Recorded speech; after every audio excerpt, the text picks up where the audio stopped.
उपमुख्यमंत्री अजितदादा पवार यांच्या भेटीला मिरजेतील राजकीय दिग्गज सुरेशबापू आवटी यांच्यासह माजी महापौर आणि माजी उपमहापौर राष्ट्रवादीत प्रवेश करण्याच्या चर्चेला उधाण. ज्येष्ठ नेते सुरेशबापू आवटी, माजी महापौर महिनुद्दीन बागवान, माजी उपमहापौर आनंदा देवमाने, विष्णू माने, आणखीन एक राष्ट्रवादी जयंत पाटील गटाचे नगरसेविका पती यांनी नुकतीच उपमुख्यमंत्री अजितदादा पवार यांची भेट घेतली असल्याने राजकीय चर्चेला उधाण आलंय. आगामी निवडणुकीच्या पार्श्वभूमीवर सध्या राजकीय हालचालींना वेग आलेला आहे. मिरज शहरातील दिग्गज राजकारणी सध्या वरिष्ठ नेत्यांच्या भेटीला जात असून पक्षप्रवेशाच्या वाटाघाटीला सुरुवात झाली आहे.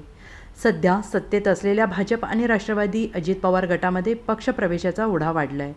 सांगलीतील अनेकांनी माजी पालकमंत्री जयंतराव पाटील यांना रामराम ठोकून राष्ट्रवादी अजित पवार गटात प्रवेश केला आहे.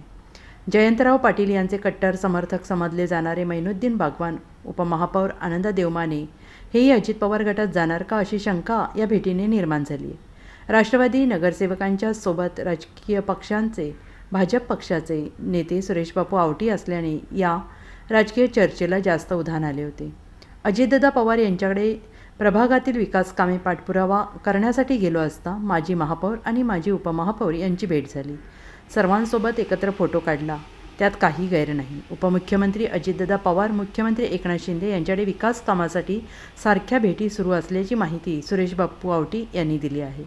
Bureau report, SBN Marathi, Miraj.